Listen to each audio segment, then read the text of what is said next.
Hi ಎಲ್ರಿಗೂ ನಮಸ್ಕಾರ. Welcome back to Harshita vlogs.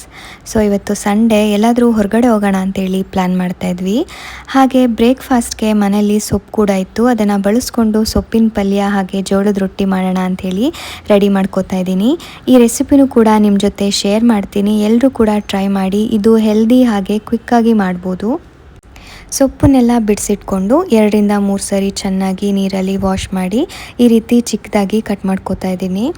ನಾವು ಈ ಸೊಪ್ಪುಗಳನ್ನೆಲ್ಲ ವೀಕಲ್ಲಿ 2 to 3 ಟೈಮ್ಸ್ ಕನ್ಸ್ಯೂಮ್ ಮಾಡೋದ್ರಿಂದ ಸಾಕಷ್ಟು ಹೆಲ್ತ್ ಬೆನಿಫಿಟ್ಸ್ ಇದೆ. ಈ ಗ್ರೀನ್ ಲೀಫಿ ವೆಜಿಟೇಬಲ್ಸಲ್ಲಿರೋ ಡಯಟ್ರಿ ಫೈಬರ್ ಹಾಗೆ ವಿಟಮಿನ್ಸ್ ವೆಯ್ಟ್ ಲಾಸ್ ಮಾಡೋಕ್ಕೆ ಹೆಲ್ಪ್ ಮಾಡುತ್ತೆ. ಹಾಗೆ ಬ್ಲಡ್ ಶುಗರ್ ಲೆವೆಲ್ನ ಕಂಟ್ರೋಲಲ್ಲಿ ಇಡುತ್ತೆ. ಹಾಗೆ ಡೈಜೆಷನ್ಗೂ ಕೂಡ ಹೆಲ್ಪ್ ಮಾಡುತ್ತೆ. ಈ ಸೊಪ್ಪಿನ ಪಲ್ಯನ ತುಂಬ ಈಸಿಯಾಗಿ ಕ್ವಿಕ್ಕಾಗಿ ಮಾಡ್ಬೋದು. ಇದಕ್ಕೆ ಜಾಸ್ತಿ ಏನು ಇಂಗ್ರೀಡಿಯೆಂಟ್ಸ್ ಬೇಡ. 1-2 ಮೆಣಸಿನ್ಕಾಯಿ ಹಾಗೆ 1 ಈರುಳ್ಳಿ, ಸ್ವಲ್ಪ ತೆಂಗಿನ ತುರಿ ಇದ್ದರೆ ಕ್ವಿಕ್ಕಾಗಿ ಸೊಪ್ಪಿನ ಪಲ್ಯ ಮಾಡ್ಕೊಂಬಿಡ್ಬೋದು. ನಾನು ಸೊಪ್ಪನ್ನೆಲ್ಲ ಕಟ್ ಮಾಡ್ಕೊಂಡು ಎತ್ತಿಟ್ಕೊಂಡಿದ್ದೀನಿ. ಹಾಗೆ 2 ಈರುಳ್ಳಿನ ತೊಗೊಂಡಿದ್ದೀನಿ. ಸೊಪ್ಪಿನ ಪಲ್ಯಗಳಿಗೆ ಈರುಳ್ಳಿನ ಜಾಸ್ತಿ ಹಾಕೋದ್ರಿಂದ ಟೇಸ್ಟ್ ತುಂಬಾ ಚೆನ್ನಾಗಿರುತ್ತೆ. ಹಾಗಾಗಿ ನಾನಿಲ್ಲಿ 2 ಈರುಳ್ಳಿನ ಹಾಕೋತಾ ಇದ್ದೀನಿ. ಈರುಳ್ಳಿನೆಲ್ಲ ಚಿಕ್ಕದಾಗಿ ಕಟ್ ಮಾಡ್ಕೊಂಡಿದ್ದಾದಮೇಲೆ ನಾನು ಇದಕ್ಕೆ ಹಸಿ ತೆಂಗಿನಕಾಯಿ ತುರಿನೂ ಕೂಡ ಹಾಕೋಬೇಕು. ಹಾಗಾಗಿ ಅದನ್ನು ಕೂಡ ಎತ್ತಿಟ್ಕೋತಾ ಇದ್ದೀನಿ. ಈ ಸೊಪ್ಪಿನ ಪಲ್ಯಗೆ ತೆಂಗಿನಕಾಯಿ ಹಾಕೋದ್ರಿಂದ ತುಂಬಾ ರುಚಿಯಾಗಿ ಬರುತ್ತೆ.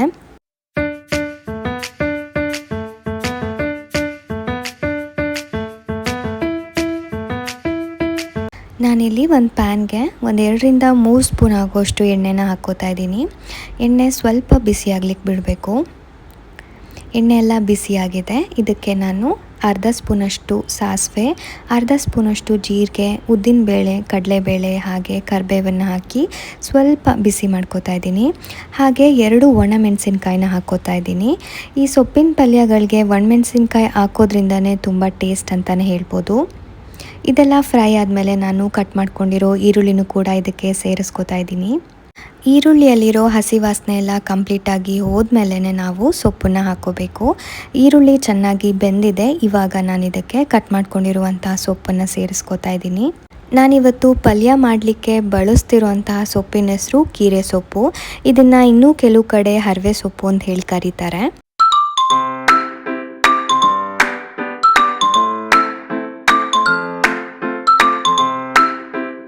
ನೀವು ನೋಡ್ತಾ ಇರ್ಬೋದು ಸೊಪ್ಪೆಲ್ಲ ಇವಾಗ ಚೆನ್ನಾಗಿ ಬೆಂದಿದೆ. ನಾನು ಇದಕ್ಕೆ ರುಚಿಗೆ ಎಷ್ಟು ಬೇಕೋ ಅಷ್ಟು ಉಪ್ಪನ್ನು ಸೇರಿಸ್ಕೋತಾ ಇದ್ದೀನಿ. ಇದಕ್ಕೆ ಜಾಸ್ತಿ ಉಪ್ಪು ಹಾಕಿದ್ರೆ ಉಪ್ಪು ಅನಿಸ್ಬಿಡುತ್ತೆ. ಸೊಪ್ಪಲ್ಲೂ ಕೂಡ ಉಪ್ಪಿನಂಶ ಇರೋದ್ರಿಂದ ಸ್ವಲ್ಪ ಉಪ್ಪನ್ನು ಕಡಿಮೆನೇ ಹಾಕ್ಕೊಂಡು ನೀವು ಟೇಸ್ಟ್ ಮಾಡಿಬಿಟ್ಟು ಬೇಕಂದರೆ ಹಾಕ್ಕೊಳ್ಳಿ. ನೀವು ನೋಡ್ತಾ ಇರ್ಬೋದು ಸೊಪ್ಪಿನ ಪಲ್ಯ ಆಲ್ಮೋಸ್ಟ್ ರೆಡಿ ಆಗಿದೆ. ಗ್ಯಾಸ್ನ ಕಂಪ್ಲೀಟಾಗಿ ಆಫ್ ಮಾಡಿ ಲಾಸ್ಟಲ್ಲಿ ನಾವು ತೆಂಗಿನ ತುರಿನ ಹಾಕ್ಕೊಂಡು ಚೆನ್ನಾಗಿ ಮಿಕ್ಸ್ ಮಾಡಿಕೊಂಡ್ರೆ ತುಂಬಾ ರುಚಿಯಾಗಿರೋ ಹಾಗೆ ತುಂಬಾ ಹೆಲ್ದಿಯಾಗಿರೋ ಸೊಪ್ಪಿನ ಪಲ್ಯ ರೆಡಿಯಾಗಿದೆ.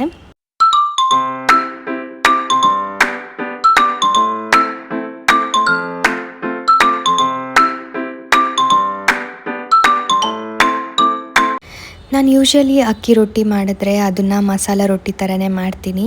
ಈ ರೀತಿ ಜೋಳದ ರೊಟ್ಟಿ ಅಥವಾ ರಾಗಿ ರೊಟ್ಟಿ ಮಾಡೋವಾಗ ಸೆಪ್ರೇಟಾಗಿ ಸರಿ ಮಾಡಿಕೊಂಡು ಅದರಲ್ಲಿ ರೊಟ್ಟಿನ ಮಾಡ್ಕೋತೀನಿ. ನನಗೆ ಈ ರೀತಿ ಇದ್ದರೆ ತುಂಬ ಇಷ್ಟ ಆಗುತ್ತೆ ತಿನ್ನೋಕ್ಕೆ. ನಾನು ಈ ಸರಿನ ಮಾಡಲಿಕ್ಕೆ ಸ್ವಲ್ಪ ನೀರು, ಜೋಳದ ಹಿಟ್ಟು, ರುಚಿಗೆ ಎಷ್ಟು ಬೇಕೋ ಅಷ್ಟು ಉಪ್ಪನ್ನು ಸೇರಿಸ್ಕೊಂಡು ನಿಧಾನವಾಗಿ ತಿರುಗಿಸ್ತಾ ಇದ್ದೀನಿ. ಯಾವುದೇ ರೀತಿ ಲಮ್ಸ್ ಇರಬಾರ್ದು. ಈ ರೀತಿ ನಿಧಾನವಾಗಿ ತಿರುಗಿಸ್ತಾ ಇರಬೇಕು. ಸರಿ ಎಲ್ಲ ಚೆನ್ನಾಗಿ ಬೆಂದಿದೆ. ಇದಕ್ಕೆ ಎಷ್ಟು ಬೇಕೋ ಅಷ್ಟು ಹಿಟ್ಟನ್ನು ಸೇರಿಸ್ಕೊಂಡು ಚೆನ್ನಾಗಿ ತಿರುವಿ ಬೇಯಿಸ್ಕೋಬೇಕಾಗತ್ತೆ. ಇಲ್ಲೇ ಚೆನ್ನಾಗಿ ಬೇಯಿಸೋದ್ರಿಂದ ರೊಟ್ಟಿ ತುಂಬ ಸಾಫ್ಟಾಗಿ ಬರುತ್ತೆ.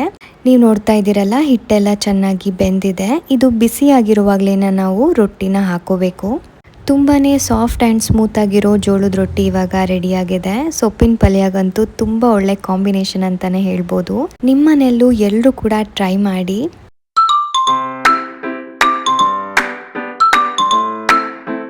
ಬ್ರೇಕ್ಫಾಸ್ಟ್ ಎಲ್ಲ ಮಾಡಿಟ್ಬಿಟ್ಟು ನಾನು ಕೂಡ ಫ್ರೆಶ್ ಅಪ್ ಆಗಿ ಸ್ನಾನ ಮಾಡಿಕೊಂಡು ರೆಡಿ ಆಗ್ತಾ ಇದ್ದೀನಿ. ಇಲ್ಲೇ ಎಲ್ಲಾದರೂ ಹೊರಗಡೆ ಹೋಗಿ ಬರೋಣ ಅಂಥೇಳಿ ನನ್ನ ಹಸ್ಬೆಂಡ್ ಹೇಳ್ತಾಯಿದ್ರು. ಸೊ ಹೋಗೋಣ ಅಂಥೇಳಿ ನಾನು ರೆಡಿ ಆಗ್ತಾ ಇದ್ದೀನಿ.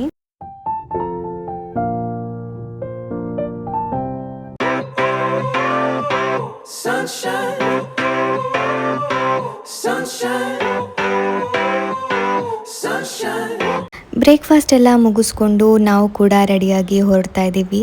ಇವತ್ತು ವೆದರ್ ಅಂತೂ ತುಂಬಾ ಚೆನ್ನಾಗಿತ್ತು. ಕ್ಲೌಡಿ ವೆದರ್, ತುಂಬ ಕಾಮ್ ಆಗಿತ್ತು.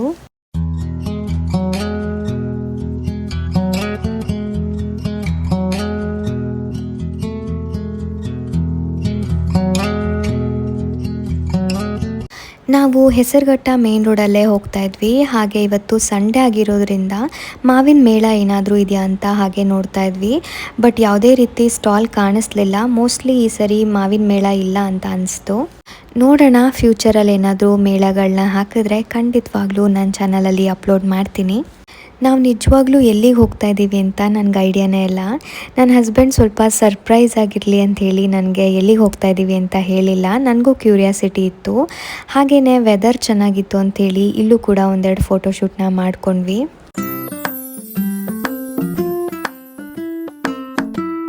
ಹಾಗೆ ನನ್ನ ಹಸ್ಬೆಂಡ್ ಹೇಳ್ತಾಯಿದ್ರು ಲವ್ ಮಾಕ್ಟೈಲ್ ಮತ್ತು ಕಿರಿಕ್ ಪಾರ್ಟಿ ಸಾಂಗ್ ಶೂಟ್ನ ಇಲ್ಲೇ ಮಾಡಿರೋದು ಅಂತ ಹೇಳಿಬಿಟ್ಟು. ನಿಜವಾಗ್ಲೂ ಈ ಪ್ಲೇಸ್ ಅಂತೂ ತುಂಬಾ ಚೆನ್ನಾಗಿದೆ. ನನಗಂತೂ ಸಿಕ್ಕಾಬಟ್ಟೆ ಇಷ್ಟ ಆಯಿತು.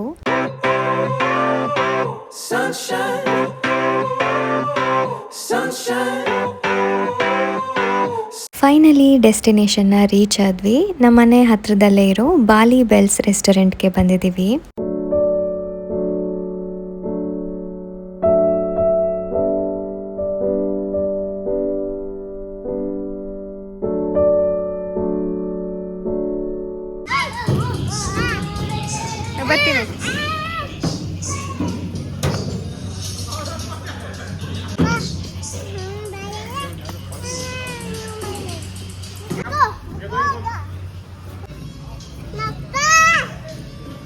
ನನಗಂತೂ ಈ ರೆಸ್ಟೋರೆಂಟ್ ತುಂಬಾ ಇಷ್ಟ ಆಯಿತು. ಯಾಕಂದರೆ ಟೋಟಲಾಗಿ ಈ ಪ್ಲೇಸ್ನ ಬಾಲಿ ಥೀಮ್ ಇಟ್ಕೊಂಡು ಕ್ರಿಯೇಟ್ ಮಾಡಿದ್ದಾರೆ. ನಾವು ಎಂಟರ್ ಆದ ತಕ್ಷಣವೇ ಬಾಲಿ ಫೀಲ್ಸ್ನ ಕೊಡ್ತಾ ಇದೆ.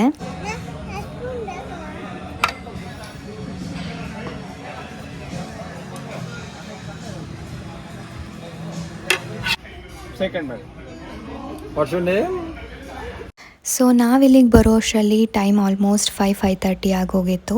ಸೊ ಏನಾದರೂ ಲೈಟಾಗಿ ಜ್ಯೂಸ್ ಮತ್ತು ಪ್ರೋಟೀನ್ ರಿಚ್ ಫುಡ್ನ ತೊಗೊಳ್ಳೋಣ ಅಂಥೇಳಿ ಪೀನಟ್ ಮತ್ತು ಪನ್ನೀರ್ನ ಆರ್ಡರ್ ಮಾಡ್ಕೊಂಡ್ವಿ.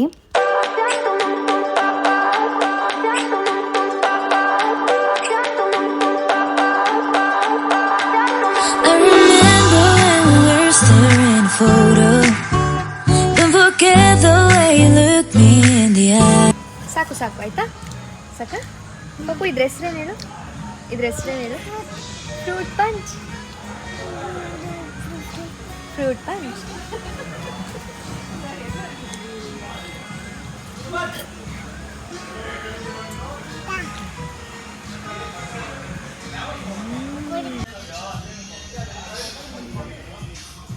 ಇನ್ನೊಂದು ಚೆನ್ನಾಗಿ ಬರ್ತದೆ ಅಲ್ಲ ಇದರಿಂದ.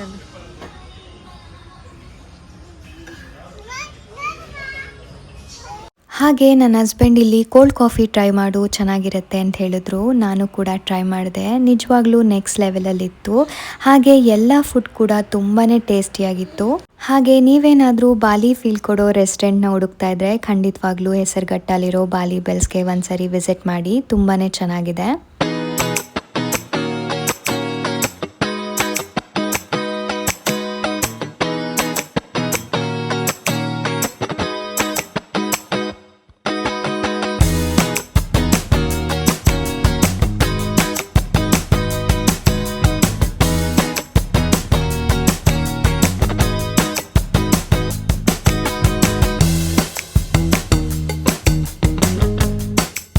ಐ ಹೋಪ್ ಈ ವಿಡಿಯೋ ನಿಮ್ಮೆಲ್ಲರಿಗೂ ಇಷ್ಟ ಆಗಿದೆ ಅಂತ ಅನ್ಕೋತೀನಿ. ಇಷ್ಟ ಆಗಿದ್ದರೆ ಪ್ಲೀಸ್ ಒಂದು ಲೈಕ್ ಮಾಡಿ, ಶೇರ್ ಮಾಡಿ, ಹಾಗೆ ನನ್ನ ಚಾನಲ್ಗೆ ಸಬ್ಸ್ಕ್ರೈಬ್ ಕೂಡ ಮಾಡ್ಕೊಳ್ಳಿ.